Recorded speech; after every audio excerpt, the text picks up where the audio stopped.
how to take your martial arts school to the next level. Welcome to another edition of SchoolOwnerTalk.com. Now here's your host, Dwayne and Allie.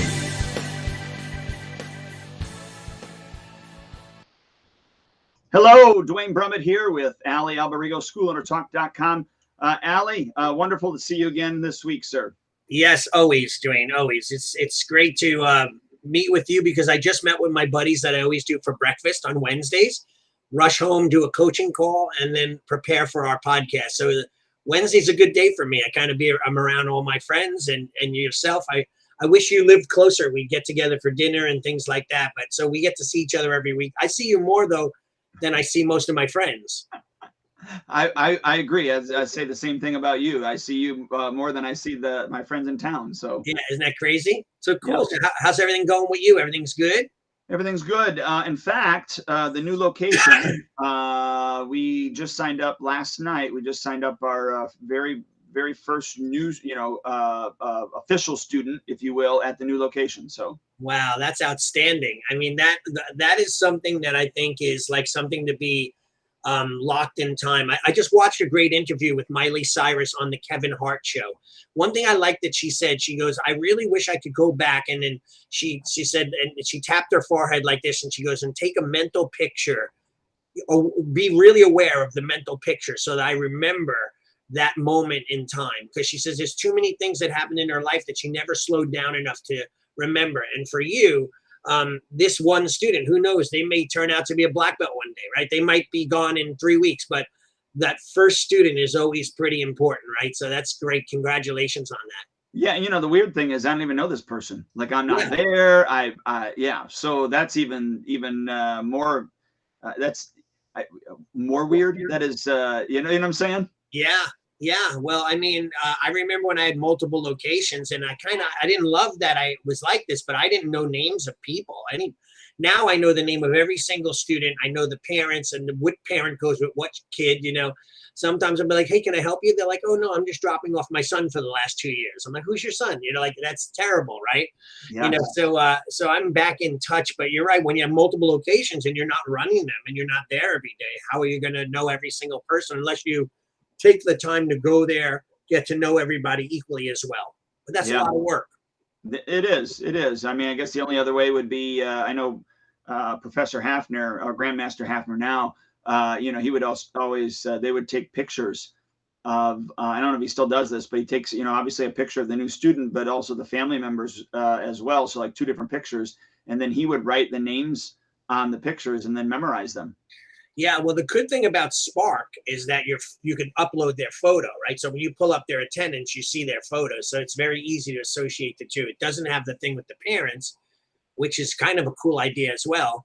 But yeah, at least you associate the kid and their name, their face and their name. So that's pretty awesome.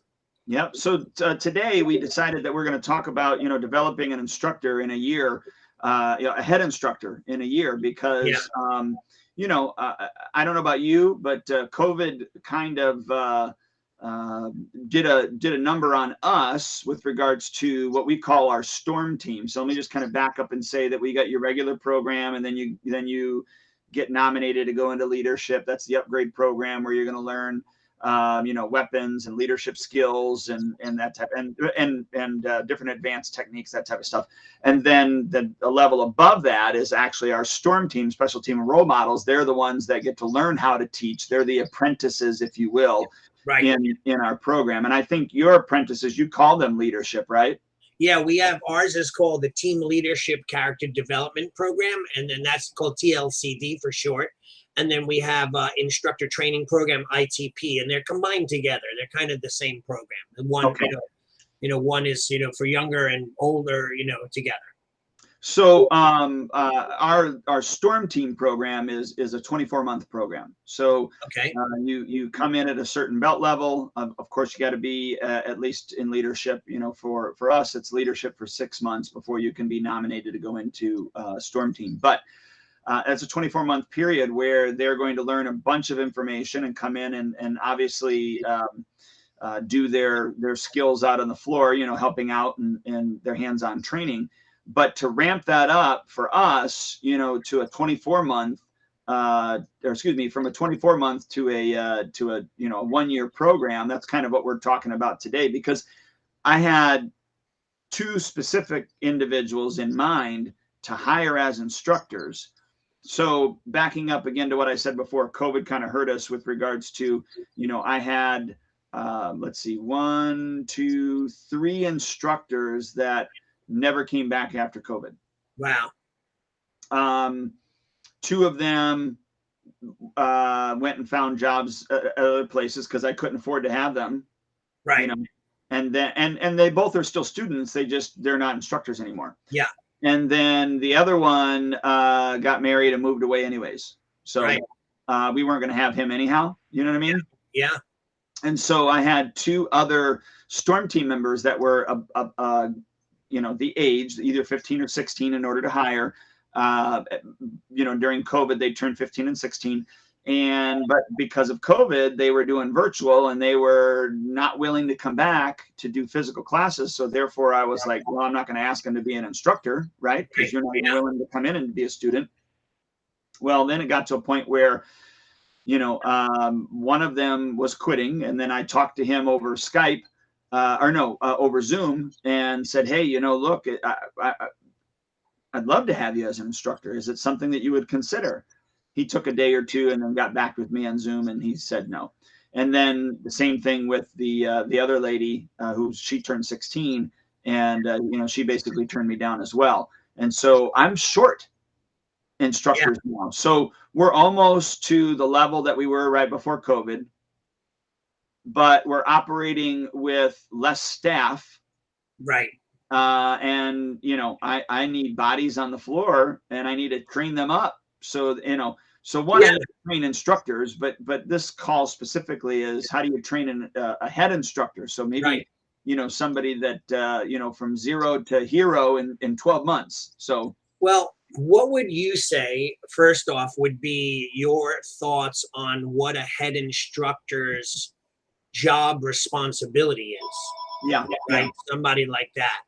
Is that Ed McMahon they calling? I have no idea why I'm getting a phone call, because this is a number that no one knows. So it must be spam. But I only use this phone because I will use it to do outgoing calls, and it's cheaper to keep the phone than get rid of it with my cable service. Oh, gotcha. Okay. Yeah. So I'm like, I want to cancel the phone. Like, oh, your bill's going to go up by $50. I'm like, how does that make any sense? It doesn't make any Right. sense. Yeah. So what is your thoughts on like qualifications? Yeah, qualifications of what we would consider.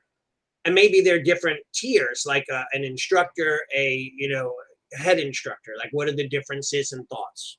Yeah, well, you know, one, if they need to be a head instructor, I mean, I would think that they need to be 18 or older. I mean, definitely. I kind of like the 21 or older type thing if they're going to be in charge of everybody. But I would consider 18 and older would be okay. Okay. I also, you know, as a head instructor, they need to be at least a black belt. You know, so the 1st degree black belt, in my opinion. Okay. And then, you know, moving from there, in most cases for me, up until this point, you know, they have at least been on you know, they went through the storm team curriculum, which is a 24-month curriculum. And then they've been out on the floor for another 2 years, you know, as an instructor helping out. Right. So it gives me 4 years of preparing them to be, you know, a head instructor. Right. That's in a perfect world. Yeah. You know, so, and by the way, I've not done it like, you know, some of the other schools. I don't know if you've done this. I know, you know, Melody Schumann, that's not Schumann anymore. But that's how I know her. Why can't I think of her? Oh, Johnson, Melody Johnson. You know, she's hired people off the street. I mean, you know, no, I've done that once or twice as well. Okay. I mean, they have to have qualifications. Obviously, they need to have a martial arts background and those type of things. So I guess we need to clarify your question. You know, are you talking off the street? Are you talking somebody in-house? Well, that's a big question, right? So like some people want to only have homegrown people as instructors. And I see the benefit to having a homegrown instructor because they've been with you for a long period of time. They know your system. They know how you teach. They know what you're all about, your protocols, your integrity, your mindset. That's part of the homegrown. Like I hired a great instructor. He was more of an MMA guy, had great striking and kicking skills, a lot of great grappling and groundwork. He became a student to train because he wanted to learn our system, but he never quite embraced what we did. So like people, like I'd teach a class and I'd teach the classical art that we're known for. And people would say, wow, we haven't seen that in forever. All we do is punch and kick and do what he specialized in. So that was tough at the time because I wasn't getting my art taught. So if you have someone you could hire that's willing to actually dive in and take your art on and learn from you and teach like you and learn your martial art, then I think that could work. Unless you have a generic style, like let's just say that it's a karate kickboxing type program, you could hire anybody. They need to know how to kick and punch. When I had a kickboxing program, I could hire instructors left and right. It's easy, right? But not, they could learn my systems, like the way we do our class structure. But they knew how to do left, roundhouse, front kick, 1-2 jab. It was easy. Yes. Yeah. So, I think, hiring creating a head instructor in 12 months or less, they need to either be one of your top students, right? Or they need to be somebody from the outside that, like you said, is willing to work inside of the system that you've created, right? Yeah, I've even hired ninjutsu instructors that had high rank in ninjutsu, and then they came to our school to teach, and I gave them like a trial run, like a week. I had them work. And that also was kind of a nightmare too, because they had their own way of doing everything. And then their opinions and their flow and the energies and all that stuff was way different. But yeah, it's not easy. Trust me, to have people. It's better to train them, in my opinion, and they're your students, but to train them to be the instructors that you need. Yeah, agreed. No, I wholeheartedly agree. But I will say too that if you don't have some sort of structured program to actually start training them, I would encourage, everyone to do that. I know, like when I first started, and I didn't really have a storm team, I would say, hey, you want to help out with class? Right. And they would come out and help, and I actually had to go back and go, okay, what do I really want them to know at each level? Right. And kind of flesh that out in order for me to, hopefully create, out of 10 people, hopefully create 2 of them, that I could actually hire. Yeah. And you know what? I think though that a lot of times, and you and I have had this discussion way back when, like, you mentioned before that maybe they should be black belts, right? Or at least a black belt. But then I think there could be phases of instructor. Like the BJJ. Well, I'm talking head instructor. That's what I mean. Right. But I'm saying though, like even in the BJJ art, you could have your own school and run it and teach and be a purple belt and a blue belt, they don't really look down upon that in that system, because that blue belt is 6 or 7 years of hardcore training.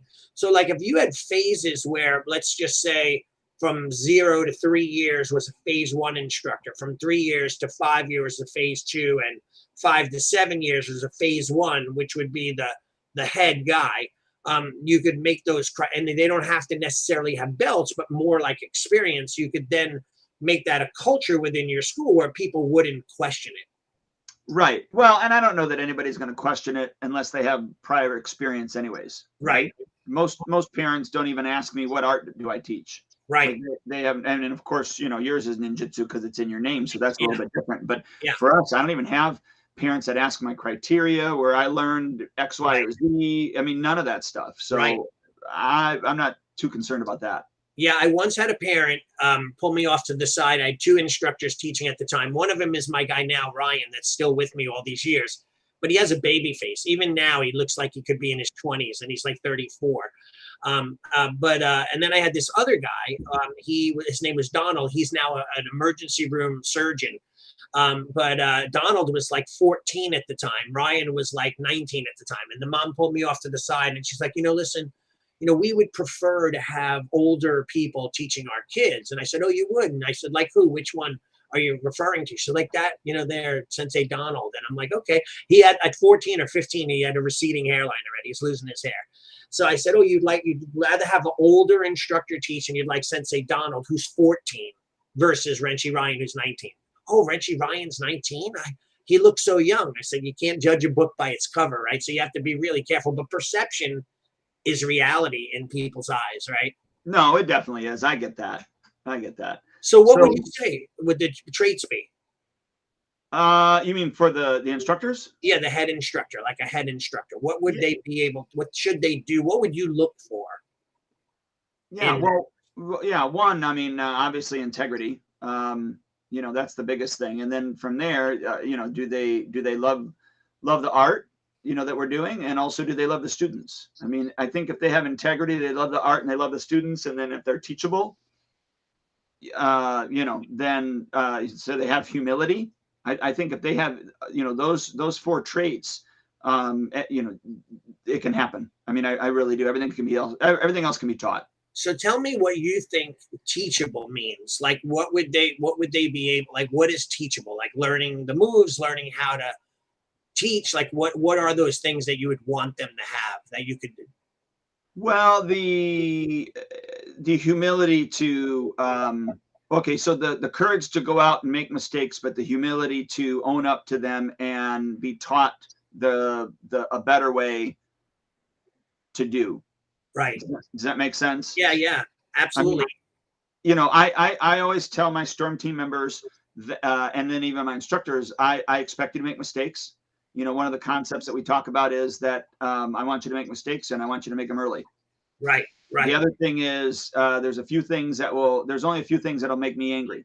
One is saying my bad. I can't stand that either. Oh, God. 2 is seeing something that needs to be done and doing nothing about it. Right. And then I tell them, look, I would rather you see something that needs to be done, you do it, you make your best decision and try to solve that problem and be wrong. Right. Than for you to see it and not do anything at all. Yeah. I said, that's the quickest way to piss me off is to do that. Now, if you did something wrong, then I can say, okay, what was your thinking? How did you come to that conclusion? Why did you think that was the best answer to solve that problem? Yeah.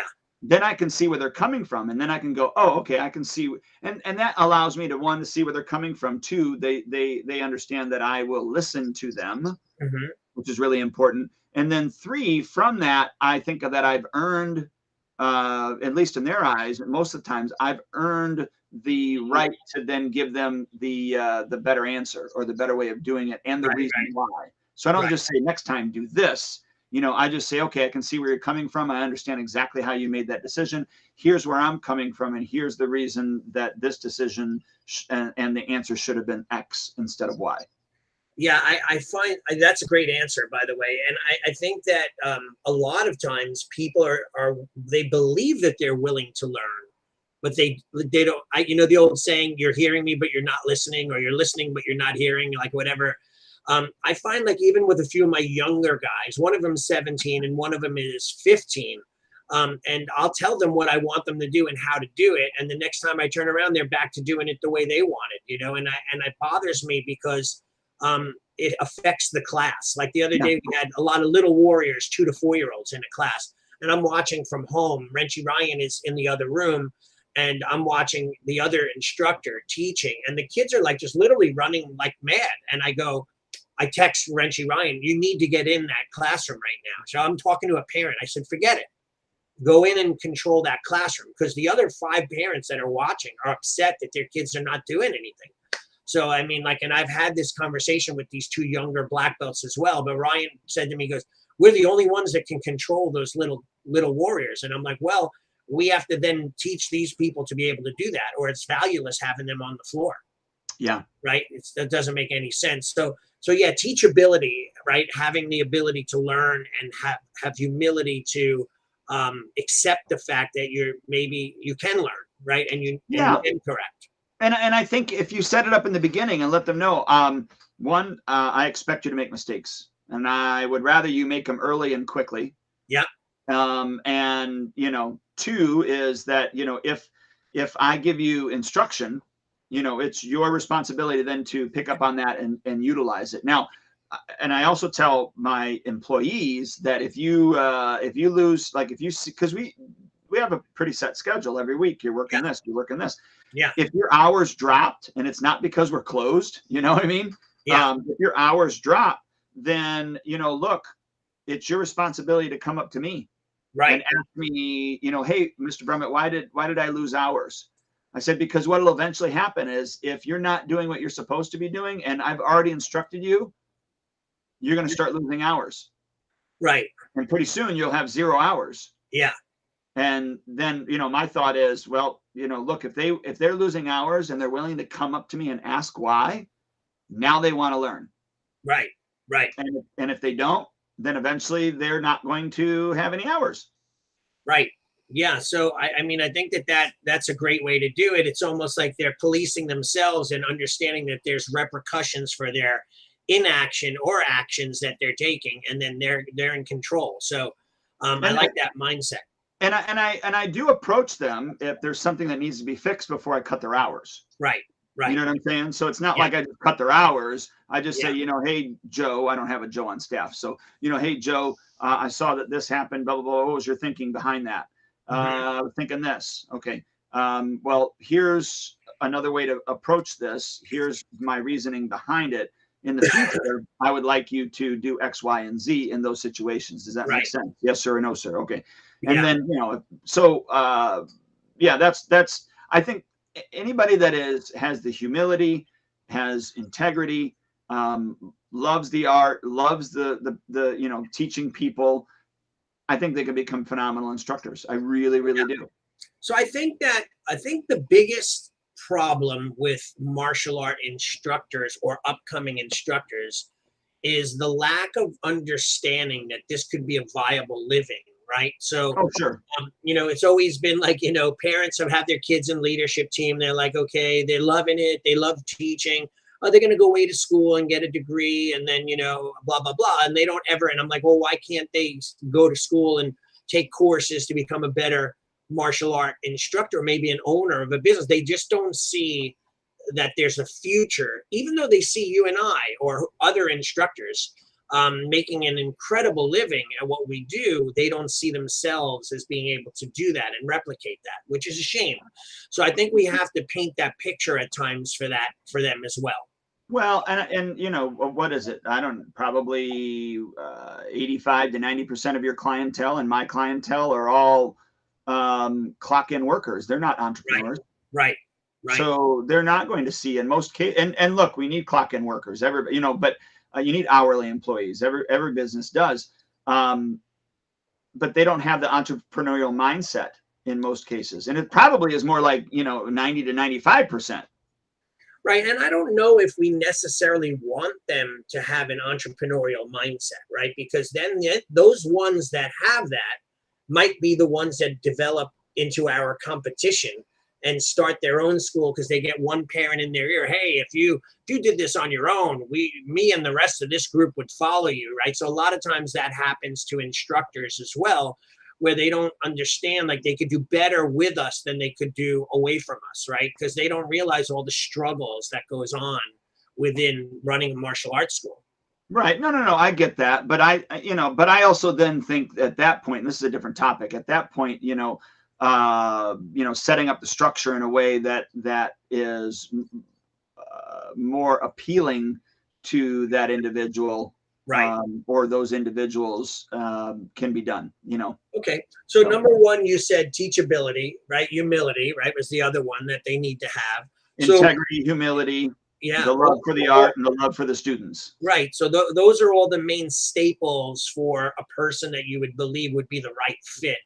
So now how do you go about approaching teaching them? And we have our every Saturday morning at 8:30. We do 8:30 to 9:15. They do a leadership class. And then from 9:15 to 10 is the next class, which is kids, where they stay and they'll help assist and teach and be a part of it. So they're getting classroom experience, practical experience. And then we do Tuesdays which is like a makeup, which is very rarely attended because it's early for most older students. So, but we do have that available so that they get to learn and be a part of. So do you have a certain methodology that you put your people through? Like they have to train for so many months, then they have to teach for so many months or assist for so many months and so on? Yeah, so part of it is they have to do at least one class per week, what we call, I can't even think of the word right now, but hands-on training. So hands-on training, they have to come in at least do one class per week. Most of our storm team, they're in doing 2 classes per week. Okay. So they're in there. And then I'm going to share this on the screen. Let me know when you can see this. I can see it. Okay. All right. So this is our storm team binder, if you will, right? So when they're learning the white belt material, there's 3 months of information that they have to learn. So let's just say the physical material, they have to learn, a third of it, a third of it, a third of it, and how to teach the physical material. Does that make sense? Yeah, totally. And then they have a mental lesson, which is the 4 rules of teaching. Got it. So, demonstration, explanation. Why can't I think of the 4 rules right now? Here, I think I put it up here. No, where is it? All right, here it is. The 4 rules of teaching. So, explanation, demonstration, correction, and repetition. So that's the 4 rules of teaching. And then they have to do a final test. So their final test is they have to do all the physical skills. Oh, by the way, each month, so this month 1, they have to, whatever, let's say they have to, teach, front kick, low block, middle punch, and the attention stance, and then the ready stance, right? Mm-hmm. And how to bow. Then they actually come in for a 15-minute private lesson for their storm team test, and they have to do that test. They have to teach us how they would teach it. I like it. And then there's also an online test as well for the 4 rules of teaching and also the physical teaching. So, on the online test, they basically do a it's questions. So it would be, when you teach bow, how low do you teach them to bow? Right. Is it 35 degrees, 45 degrees, 90 degrees? When you teach them to bow, do you teach them to bow with bend at the waist only, or bend at the waist and elbows, and then even looking, how do they look when they bow? Do they look forward? Do they look at the ground? I mean, there's all those things in that written test. Right. Same thing with a front kick. How many positions to a front kick? What part of the foot they hitting with? So, and then month 2, they teach the other third physically in-house. Month 3, they teach the other third physically in-house, and then they have to come in and do a physical test over all of it. So they got to basically, this is a half an hour test. Okay, great. So they physically come in and do that. Then we move on to month yellow belt, and there's 3 months of yellow belt teaching. So again, all the yellow belt materials broken up, physical materials broken up into 3 different sections. So a third, a third, and a third. And then they learn, understand the 3 learning styles. Obviously visual, auditory, and then kinesthetic. Great. Then again, once again, they do their 3 months of testing, and then they do a final test. Same thing with orange belt. So you can see how that all works, how to use positive reinforcement in the class, and on and on and on. Now when they get to orange belt with a white stripe, it's just 1 month of material. So we ramp it up a little bit.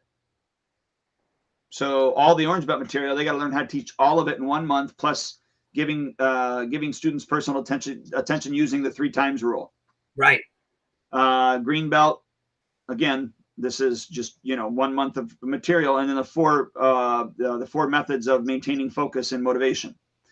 Again, the green with a white, month 3 for them, and then the setting up the students with mirror imaging, so they learn how to use mirror imaging in teaching. Great, that's awesome.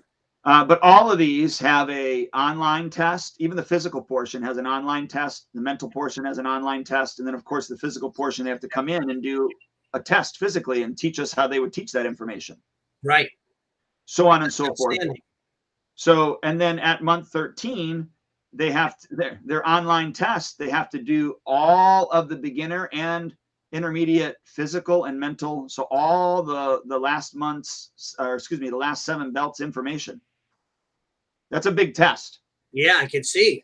Online, and then so on and so forth. So then when we get into, advanced level, there's 3 advanced levels. There's 3 mental lessons, how to maximize learning through proper voice inflection, disguising repetition, the four focus points, their final online test. Then, of course, to graduate out of the advanced level teaching, they have to do all of the intermediate and advanced levels again. So the last 8 belt levels. Wow, that's great. I love how you have it laid out. I think that is essential to being able. So, like, I know a lot of the listeners who maybe hear this on iTunes, listen to it on, and they're not watching it. If they have a chance to go to the actual podcast on our Facebook page, because you have it all written out, and you're showing all these examples, is visually. But I love the fact that you have it very systemized. So what my question to you would be that, and maybe you could give some advice to people who are building this out. What would be the steps that they should take to build out a program? Like, we're going to try to make a head instructor, a chief instructor within 12 months. These things that you have laid out pretty much spells out what they need to do. But a head instructor, right, is a little bit more than just an instructor. So do you have other pieces of the puzzle that you also teach them, how to talk to families, how to, do that kind of stuff, and how to deal with a disgruntled parent? Like, where do you teach that? Yeah, for us, that doesn't happen until they actually become a paid instructor. So we do all of the 24 months of information for the Storm team. Once they become an instructor, yes, I mean, we have different online trainings that they do. And then we have weekly meetings. Obviously, our staff has weekly meetings that we have different topics that we go over. But we have a structured way of doing our meetings as well, because, one of the pieces in the meetings is that, okay, what's one thing that went well this week? What's one thing that was challenging this week? So that we can cover those issues as they come up. And then, but yes, we do have kind of like this. We have a platform that's set up for first-time instructors, to kind of onboard them, if you will. Yeah. But I would say, if you're trying to build a head instructor, I would take the first 6 months and work on the curriculum and the teaching portion. Right. I would take the next 6 months and then work on the communication to the parents and the back end of how the floor is going to work, and how they as an instructor are going to not only instruct the students, but also instruct the instructors as well. Right. Because that's really, in order to do that in 12 months, that's a huge task to get somebody up to speed to do that. Well, I would think that 12 months is just the portion of where you're starting to prepare them at that moment in time. They've been there for quite some time before that, right? So, well, in a perfect world, yes. In a perfect world, yes. Right. So, but if not, if you're hiring from outside, then a lot of the things that we're looking at probably would hopefully be something that people have in their database, right? Have in their toolbox. Like, they should be able to teach and follow, all the different instruction methods because they have experience. We wouldn't hire a gym teacher to teach martial arts, or a piano teacher to teach martial arts.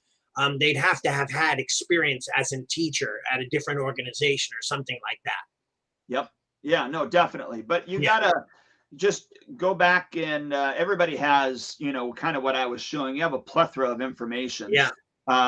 Archives of information somewhere, right, where you can pull from. So, some of this stuff is not original. This one, I'm not even sure where I got this. I think this might have been a Kovar thing, right? This one obviously was from NAPMA. Right. This one's from NAPMA. That's NAPMA. Like, I have, these are all. Now this one, I think this was Melody Schumann. Mm-hmm. NAPMA. This is Schumann. Johnson. I'm sorry, I keep saying Schumann. Yeah. This is Johnson. So, just stuff over the years that I've collected, you know what I mean, that I wanted to put into that program. And then I have more, like, that's just the Storm Team curriculum to get them up to speed to become an instructor. Right, right. Yeah, so I love when we started, you had said, the different things that they needed. I think the key ingredient would be the passion, that love for the art you had mentioned. And then the other thing is, I think that if people are building out a program to teach a head instructor, they gotta kind of almost write it out as if they were doing a script for a movie, where a movie script has the wording, but it also has different sections of what the scene looks like, right? Yeah. Yeah. So, like, for example, it's in the dead of night and it's windy and it's cold. And it paints the picture. I think that we have to build out in our minds what our instructor should look, act, talk, and be like, right? And then hopefully be able to train them to be like that. Now, we don't want to build robots and exact clones of ourselves, but we do want them to follow the brand and follow the mindset. Like, for example, when I had that one head instructor, my people were starting to look more like MMA fighters than they were ninjutsu practitioners. So that bothered me, and I had to stop that. We do teach those skills within our program, but that's not all we teach. So I wanted them to have the classical ninjutsu art form that's how they're being taught. I didn't want it to be 1-2 punch, uppercut, roundhouse, Muay Thai kick, that kind of thing.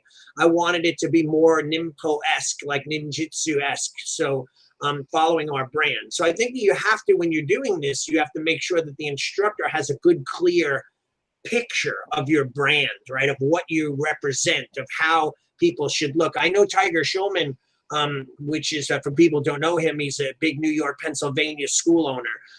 And he has a very, very specific look. And now he does, Tiger Schulman used to be karate. Now it's Tiger Schulman MMA.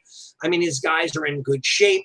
They're, their haircut is high and tight. Their uniforms are ironed and pressed. If they get out of shape, he'll get rid of you. He'll fire you for getting fat, and he's had lawsuits, which I know he's defended and won. Because you stopped being a picture of the brand, right? You don't want to go to a personal trainer. I wouldn't come to you, Dwayne, help me lose weight and teach me how to be better health coach and be in health shape. And you're 450 pounds overweight. You don't have that do as I say, not as I do type mentality, right? Yeah, no, agreed. And we got Sensei Kellerman, right? He says, Yeah. Speaking of scripting, do all of your instructors use the same phrases when teaching? I'd love to say 100% yes. We do teach it that way. So whatever we say, the video shows, and how Right. the wording is inside the video.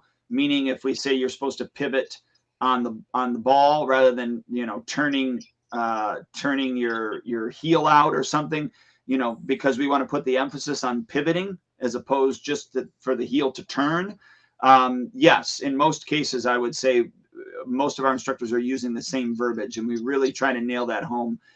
Obviously, we leave a little room for creative licensing, because when I teach a roundhouse kick, I liken it to, I say it's a dog peeing on a fire hydrant, booger flicking kick. Right, right. How does a dog lift its leg to pee, right? And then just pretend like you have a booger at the end of your toe and you flick it off, that type of thing. Not every one of my instructors are going to use that phrase, Right. But that's my personality. Well, it's interesting. When you said the word pivot, I think of the TV show Friends. I don't know if you've ever watched Friends, and there's one episode where they're trying to get a couch up a stair, and he's like, pivot, pivot. So every time I hear the word pivot, that brand is in my brain. Now, why do I bring that up? That's kind of what our instructors should think like. Like you said, the peeing on the fire hydrant and flicking a booger off your toe. I mean, that's a very descriptive picture of how the leg is supposed to arc into the target, right? So yes, those things are very important to Sifu Kellerman, of having verbiage. Like, we have a group of moves. There's 4 moves called the 4 horse stance routine. And it starts off in a horse stance, ends in a horse stance, and it always has a middle move, whether it be a cross block or a crescent kick elbow or a ridge hand strike. So that would be bad if they weren't calling it the 4 horse stance routine and they just called it the 4 strike routine. Now Yeah. there'd be massive confusion and it'd be hard for the students to actually learn. Yeah, and let me show this real quick, okay? So this is our online university for our storm team.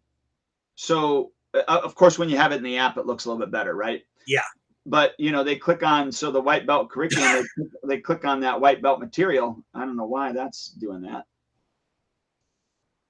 Maybe it's my there we go. But then they can go through and there's a welcome, the 4 rules of teaching. I have a video on it. The traditional so the traditional material, the kickboxing. So they do attention, bow, ready stance, sparring stance, time position, jab, cross, hook, uppercut. I mean, and then there's videos that go along with all of it. Okay. Right? So, and then once they're done, they can go take their Storm Team online test, and then they can schedule their actual physical test right through the app and everything. Great. So just wanted to kind of show that. No, well, like that. Power of Spark. It really is amazing software. Like, I mean, I don't know what I would do without it nowadays, right? It's like so many. I have a client in Australia. He's my age, and at first it was like drinking from a fire hose from him. It's like it was brutal. Like I take 4 or 5 weeks to get him. Now every night I wake up, he's got a new automation going out, and he's got all this stuff. And I trained him well, and now it's making his life so much easier. So having this, though, I love what you did, though, with the lesson plan, the layout. And I think that this makes it so that if you're training 2 or 3 people at once for head instructor jobs, let's just say, or an instructor level and a head instructor level, you could do them simultaneously and put them through this program. And I think that's the key. You've already set this up. Yeah, it is a lot of work in the beginning. I mean, it's a lot of work in the beginning. Yeah. But once it's done, oh my gosh. And look, I would say this, and this is what I learned because I am setting up a new one because we did change our curriculum. And so my advice would be, especially you Spark users, every single thing that you teach, make the video for. So on like what you saw on there, like they teach the attention stance, the bow, the ready stance, the sparring position. What I've gone through now is each, like in that lesson I showed you, that's one video. Right. So the problem with that one video is if I change one thing, I got to change that whole video. Right. So now what I've done is, because I've gone through and I've revamped things, is each one of the techniques has its own video. So therefore, if I change one thing, I don't have to change the one video with the 5 things in it. I just change the one video with the one thing in it. It takes a little bit more to do that. But I think it's a lot more beneficial, and it's easier to change things out in the future. So does that make sense? Am I describing that correctly? Yeah, totally. Absolutely. I love the fact that you're great at doing videos. I mean, you're awesome at doing it. And even with your intro video and your sales videos, they're phenomenal. So I think that people, they should understand that, people read something one way, but they see it a different way. And if they could read it and see it, they'd go, oh, that's what they have, that aha moment. Oh, that's what he meant in the written word. Oh, that's what he meant by doing this and that, so I think that's a great methodology in having, the auditory visual and the reading portion and then the visual portion together. So that helps clarify most of the time. Good. Yeah, I'm hoping. I want to solve the problem before it becomes a problem. That's kind of where I'm coming from with that.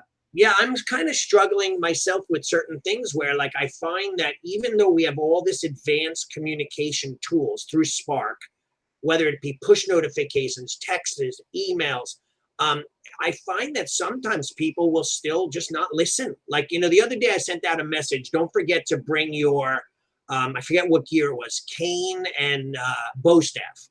So then a few people, not one, so I know that there's something going on, but a few people texted me off of the text that I sent. They texted me back and said, what weapons are we supposed to bring this week? And I'm like, the reason why you're texting me is because you got a text from me, right? Yeah. But you didn't read the text I sent you. You asked me the question. If you would have just read the text, you would have had the answer. So I find that interesting, right? Yeah, well, they're distracted. Right. Yeah. They're skimming. They're distracted. They just got a quick, hey, I see a text. Let me just ask them, like, and I'll just ask my question without realizing that the question was already answered. But yeah, it's definitely great to have audio and video, and written with audio, and then and video. So okay, And that's so why even with teaching them, I use the video, I use the writing, but then we have them come in and actually not only do the hands-on training, but they actually have to come in and physically do a test on teaching. All right, so how do you hold the pad when you're doing the kickboxing combination number one? And then yeah, they have to hold the pad while we're hitting it. Yeah. They got to do it correctly, and you know what I mean? So what would you say, like you have a head instructor that you pretty much built from a young man, and I did as well. What would you say the traits of Mr. Bean is that you love about him as a head instructor? And then I'll say some about my guy, Ryan, the things that I really am, that he's turned into that we would want to replicate. Well, I would go back to those main four. One, he has integrity, he has humility. He loves the art, and he loves sharing it and teaching it. Okay. So yeah. Now, I will say he is, especially when he was younger, right? He started with me when he was 11. He's 32 now. So let's just put that in perspective. Yeah. He is a machine. And when I say a machine, like, he's a brick, and he's a robot. That's what I mean. He is a robot. In a good way. In a good way, yeah. But he did his level of communication abilities in the beginning is not where it is now. Right. So there was, and I forget how long ago this was. This could have been, probably 10, 12 years ago, probably 12 years ago. Yeah. It had a gentleman in a wheelchair who also has some other disabilities. Okay. I mean, he can't use his arms very well and everything, but anyways, he wanted to do martial arts. The only way we could do it was do private lessons. Right. I felt horrible. There was no way I had time to do that. And so I asked Mr. Bean, I said, I'm going to pay you to do these lessons with him. Would you do them? He said, yes, sir. So now, after all these years, this guy is a 4th degree black belt with us. Wow. Modified. Yeah. Obviously. But the biggest reason I had him be with this gentleman, and this, by the way, this guy is my age. Mm-hmm. Right? The biggest reason in the beginning that I wanted him to be with him was because Mr. Bean was such a machine that he had it forced him to be able to come up with ways to articulate what he was saying without being able to physically move this guy. Right. So his communication abilities went through the roof. And not to mention that Bean has the utmost amount of patience. He's so level-headed. Like, so me, and you probably are this way too, I don't know. I'm this. I'm up, down. My emotions are up, down, right? Right. I'm a high energy, and then I fall off the cliff. I'm high energy and I fall off the cliff. He is so even keel. So anyways, I put him with that student, and his communication abilities, like I said, just started going through the roof. His ability to be able to communicate or articulate what he wanted done in a way without physically being able to move just made him that much better of an instructor. Yeah. Does that make sense? Totally, without a doubt. I mean, sometimes we're put in situations that help us become better because of the difficulty if we push through it rather than just run from it. And I remember when Mr. Russo was my head instructor, a very charismatic person. And when he went off to the military, Mr. Bean was next in line. And I was hesitant, not leery, but hesitant about being the head instructor because he just did not have emotion, right? It was just a machine, a robot. Right. But best decision. Yeah. That we made. I mean, just best decision. Dude is 100% all in. Now, I've turned it over where he runs the lesson plan, he runs the curriculum, he runs the floor, he has the final say. I had to apologize with him this morning. We have a Wednesday morning meeting, me and him and Mr. Kent, who's running the other school. I apologized to him this morning because last night I was teaching. We have an instructor that's sick, so I went in and was teaching classes, and I didn't know what the heck I was doing. Like, Right. I did not take time to go look at. I thought I knew in my head what I was supposed to be doing. I didn't go up and take time to look at the lesson plan. He saw me as lost can be, and he looks at me and he goes, "Do you know what you're doing, sir?" I said, "Sorry, sir, no." I said, "I absolutely have no idea what I'm doing." And so I screwed up coming into work for him. That's funny though. So tell me about that though. Like, and then I'll tell you a little bit about Ryan, but tell me more, like, so your lesson plan is laid out, wrapped around your curriculum, and then that's what's being taught in each class consistently throughout the week, right? So you just came in and you winged it, right? You were just teaching and doing your thing when you weren't really following that lesson plan. I did not follow that lesson plan. Yep. Okay, gotcha. All right, cool.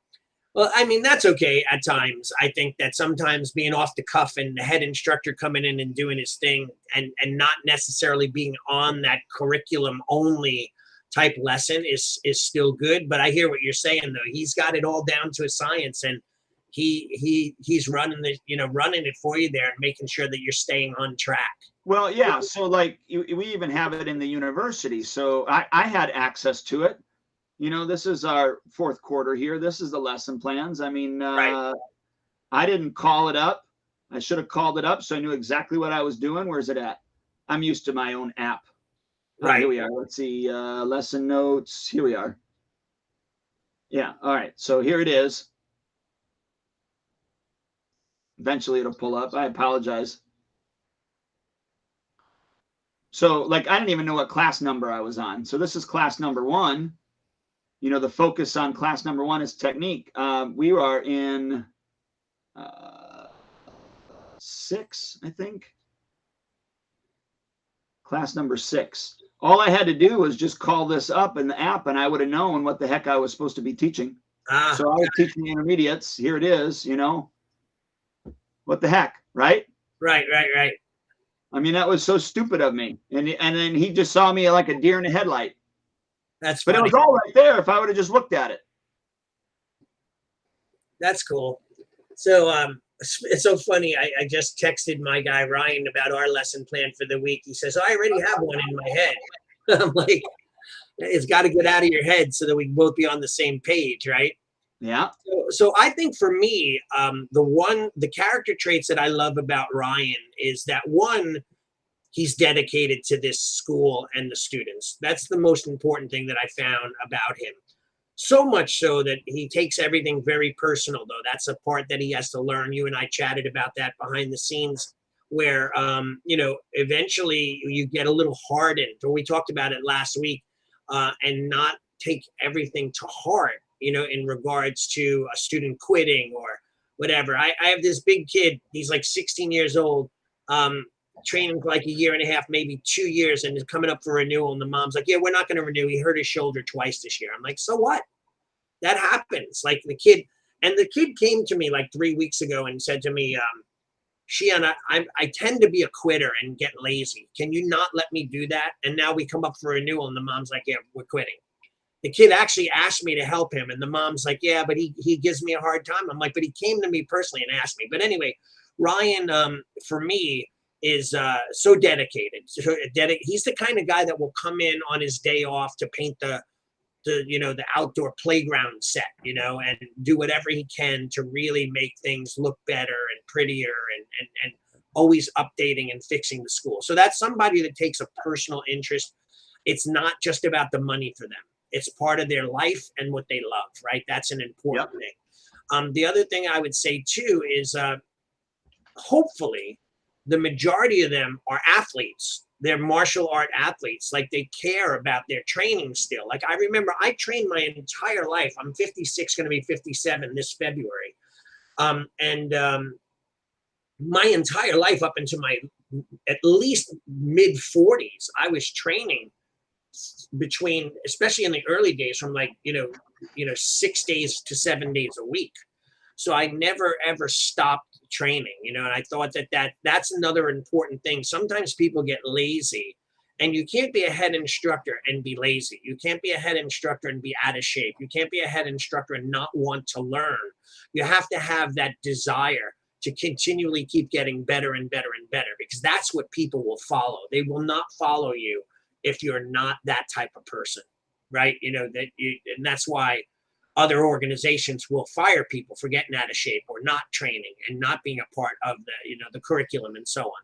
And then the last thing that I would say, just to top it off, is that it just takes a special kind of person that wants to take martial arts on full time for a livelihood, for a living, that really wants to do this forever. I mean, it takes a special kind of person to do that. It's not an easy career, because there's a lot of ups and downs, there's a lot of mental and physical things and spiritual things that you go through as an instructor. Like I said, sometimes you lose a student that you really thought was the greatest student. You put so much time in, you've gotten connected with, they became your favorite, and then they quit and they're gone. You have to learn how to overcome that. So that's really some of my main traits that I think that are very, very important. So anyway, I guess that's really about it. Where I'm like, we're almost there. I think Dwayne dropped out. I don't know, maybe we lost him. But that's really what I would say. Those are some of the basic understandings of what a head instructor takes. Doing it in a year's time would take some real organization and curriculum, and really being able to really understand, what we're doing, really knowing what your layout is on your instruction and so on. So Yep. yeah, I was just going into that and saying that we're kind of wrapping up, Dwayne, with, everything that we had gone over. I talked about Ryan and all that other stuff and so on. Yeah, I would maybe add one other last thing is gratitude. And what I mean by that is Mr. Bean and I, we both share the same birth date. Oh yeah? Or day, I should say, not date. Both of us are the 16th of September. And so we bought each other gifts for years. This year he gave me a gift, and like I talked to him on the phone. I said, man, you don't have to spend that much money. Right. Like, I don't expect anything from you. Yeah. And his reply or his response to me was, he goes, I just want you to know how grateful I am for the job that you've given me. He goes, this is exactly what I want to be doing. This is the skills that I have, to do. And I want you to understand and know how grateful I am, for that opportunity. And that just solidified everything to me. You know what I mean? But there's not as many of those people out there anymore that understand. That's it. There's an old Japanese word called giri. Giri means loyalty, right? And it's a very difficult concept for people these days, because most people are loyal when it's convenient, or I call it convenience morality. They're moral when it's convenient, but when it's inconvenient, they'll do whatever is necessary or whatever they feel they should do, whether it be right or wrong. The same thing goes for loyalty. Like, I try to teach, it's funny, the parent's no longer with us, and we got rid of him, and it's been a blessing since he's no longer there. I missed the kid, but one comes with the other, right? But I would always talk about reverence, right? What your guy, Mr. Bean, has for you, that reverence is what makes him get you the gift. And I know we say, you don't have to do it, you don't have to spend that money, but that is their debt of gratitude. And there is, in Japanese martial arts, that's kind of expected. I know it's not in our lives, and it's, we're humble and we're like, we don't expect them to buy us a gift, but in the Asian cultures, that's expected, to pay that kind of homage or reverence to your teacher. Mm-hmm. And I think that's important. That's a missing part. Like, do you even get, like, years ago, one quick question. Years ago, did you get tons of Christmas cards and Christmas gifts and ornaments for your tree? How much do you get now? Very little. Right. I mean, it may be from my own instructors, but not from the Right. students. Yeah. Like it used to be like I look at whenever I set my Christmas tree up, every Christmas ornament that's martial art related came from about 1984 to 1990. No, I'm sorry, 1994 to like 1998. That's when I would get tons of gifts. That's bad. And then it kind of just died off. I think people have forgotten over the years of how lucky they are to have great people in their lives. So anyway, that's Mr. Bean knows that and he's recognized it. That's amazing. And I would do that for my senseis as well. And you do that for him because you appreciate him. I wish there was more of that in our world, especially with the students to the instructors. Yep, agreed. Yeah, cool. All right, we're at 12:30. Yeah, well, hopefully we covered this topic well enough. Maybe we didn't give enough specifics, but I just want to encourage individuals to, come up with a plan and a structured way of teaching your potential future staff, if you will, so that you have bench strength. Obviously I didn't have enough individuals in my storm team in order to, have more options after COVID. Right.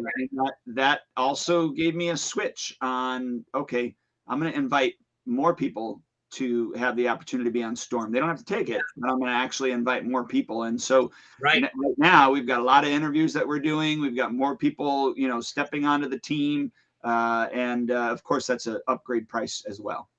And you know what? You'll never get unless you ask, right? Sometimes we feel like let's not push, let's not pressure, let's not ask, but there are people out there that are in your schools that are probably instructors in the waiting, but if they never get the opportunity, if they never get invited to Storm Team or team leadership character development, they're never going to become those people because they're not going to see that opportunity. So we have to make sure that we make that available to people.